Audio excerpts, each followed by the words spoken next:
Pernah kepikiran kenapa YouTube selalu tahu video yang kamu suka? Atau kenapa Maps bisa kasih jalan tercepat? Itu semua kerjaan AI.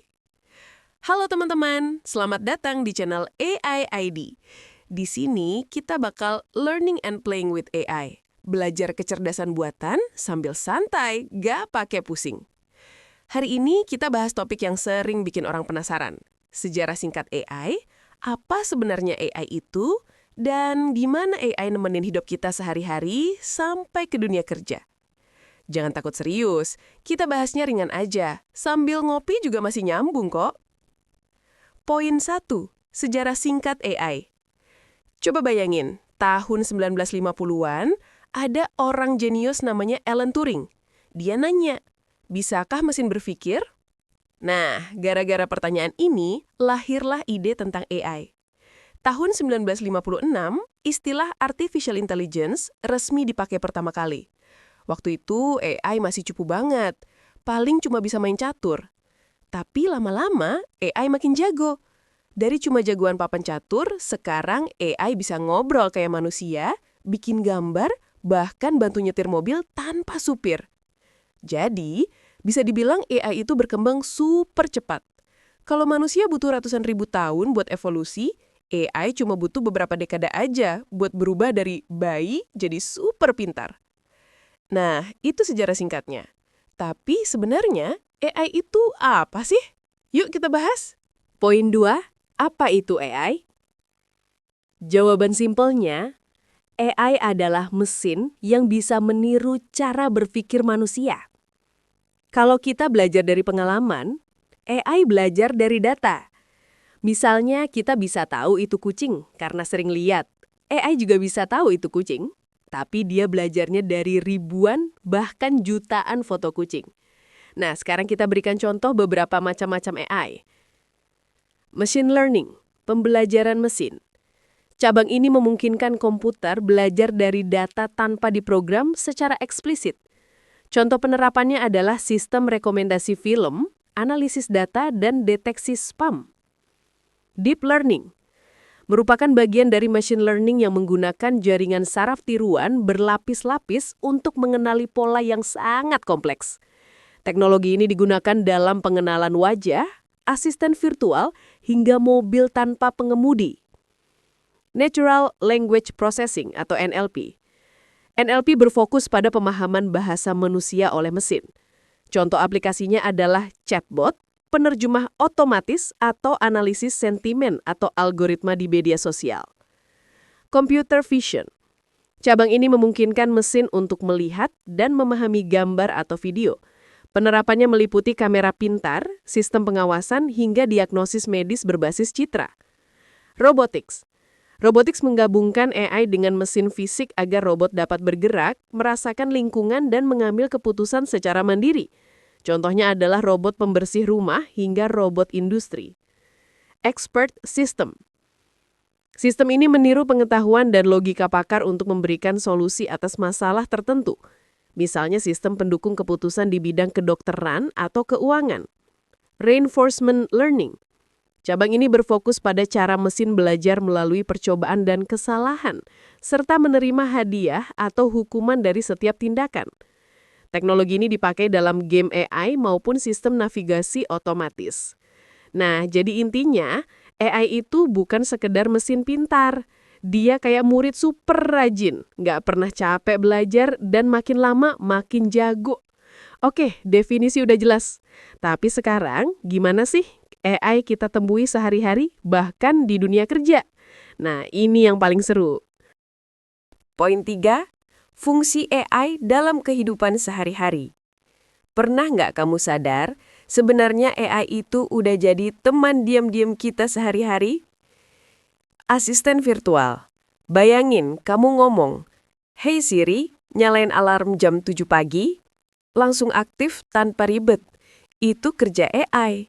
Sekarang ada juga Google Assistant, Alexa, bahkan ChatGPT Voice yang bisa ngobrol kayak manusia beneran. Rekomendasi konten. Abis nonton video kucing di YouTube, tahu-tahu nongol 10 video kucing lain. Itu AI yang tahu selera kamu. Netflix. Dia tahu kamu lebih suka drama Korea daripada film horor. Spotify, sekarang ada fitur AI DJ yang jadi radio personal sesuai mood kamu. Media sosial, kenapa bisa betah scroll TikTok berjam-jam? Karena algoritma AI tahu banget apa yang bikin kamu ketagihan. Mau bikin konten juga gampang. Ada CapCut AI yang bisa edit otomatis, kasih caption, bahkan bikin voiceover. Kesehatan. Dokter sekarang punya partner digital. AI kayak Google DeepMind Health bisa bantu baca ronsen, bahkan deteksi penyakit lebih cepat daripada manusia. Bayangin kalau obat masa depan ditemukan lebih cepat gara-gara AI. Transportasi dan keamanan. Google Maps kasih rute tercepat, Tesla bisa nyetir sendiri, bahkan ada taksi tanpa supir kayak Waymo. Di sisi lain, AI juga jadi satpam digital, dari CCTV pintar sampai sistem bank yang otomatis blokir transaksi mencurigakan. Bagian 2, dunia kerja dan profesi. Di dunia kerja, AI udah naik jabatan jadi teman kerja digital. Perkantoran, bayangin kerjaan bikin laporan atau rapat bisa dibantu AI. Ada Microsoft Copilot di Word atau Excel, Google Gemini di Gmail dan Docs, sampai Notion AI buat nyusun ide. Semua jadi lebih cepat tanpa drama. Kreatif dan desain. Desainer nggak perlu mulai dari kertas kosong lagi. Ada Canva AI, Figma AI, sampai Adobe Firefly. Penulis konten bisa brainstorming bareng ChatGPT.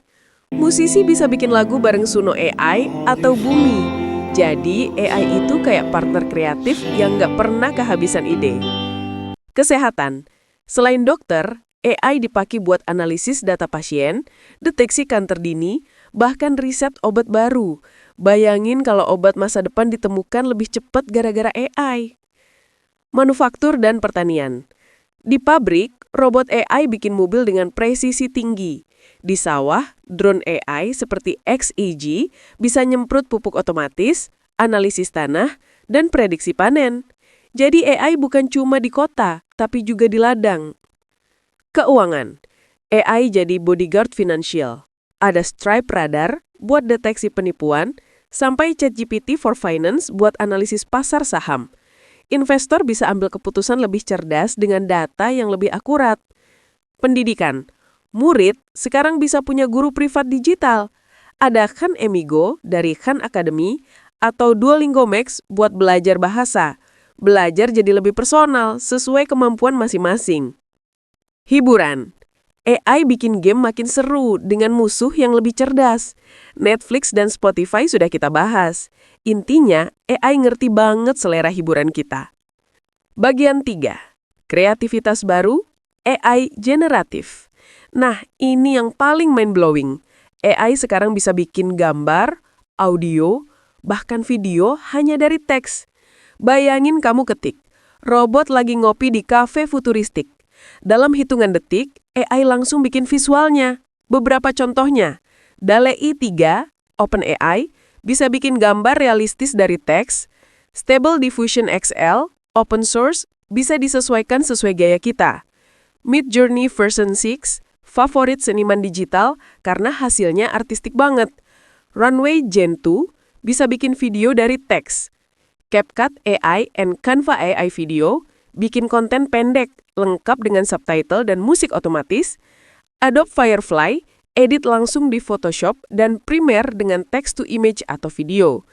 OpenAI Sora 2025, AI generasi baru yang bisa bikin video panjang, realistis, bahkan sinematik hanya dari deskripsi teks.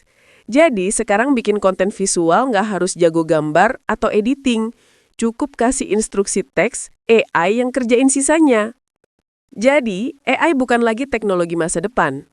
Dia udah ada di sekitar kita. Dari alarm pagi, kerjaan kantor, hiburan, sampai karya seni.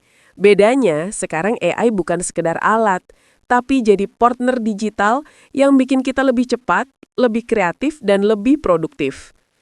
Kalau dipikir-pikir, AI itu kayak partner kerja yang super rajin, nggak pernah capek, dan nggak minta gaji. Tinggal bagaimana kita bisa berdiskusi lebih pintar dengan AI. Tapi ingat, AI bukan pengganti manusia. Dia nggak punya imajinasi, intuisi, atau perasaan. Itu tetap jadi keunggulan kita. Jadi sekarang kamu udah tahu apa itu AI dan fungsinya. Coba, sebutkan AI yang banyak membantu kamu dalam pekerjaan atau kehidupan sehari-harimu. Tulis di komentar ya. Dan jangan lupa like dan subscribe biar nggak ketinggalan video seru lainnya di AI_ID. Sampai jumpa di video selanjutnya.